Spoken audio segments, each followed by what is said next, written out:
Hiki ni kikosi cha utayari cha 5 TANZQRF cha Jeshi la Ulinzi la Wananchi wa Tanzania kinacholinda amani mashariki mwa Jamhuri ya Kidemokrasia ya Kongo chini ya mwamvuli wa Umoja wa Mataifa MONUSCO, kikiwa katika zoezi la kupima utimamu wa silaha ndogo ndogo pamoja na silaha za kivita.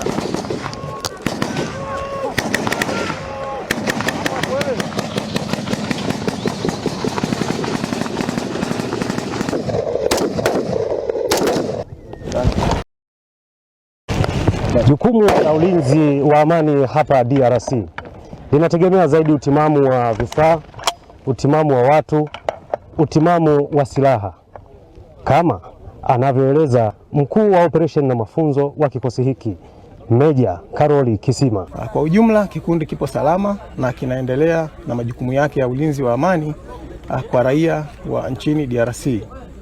Sambamba na hilo, jukumu la ulinzi wa amani linahusisha utimamu wa watu pamoja na vifaa.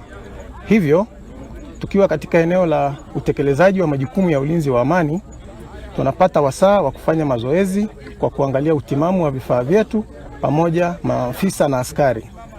Hivyo leo tumepata wasaa wa kuja kufanya majaribio ya silaha zetu kubwa za kivita pamoja na silaha ndogo ndogo, personal weapon, ili kuweza kupata ulinganifu na umakini katika utekelezaji wa ulinzi wa amani hapa nchini DRC.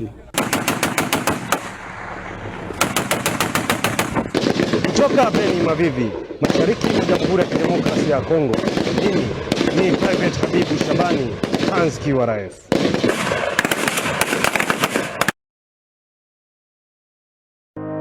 Ili kuwa mwanafamilia bora wa Global TV, usisahau kusubscribe, like, kushare na kucomment.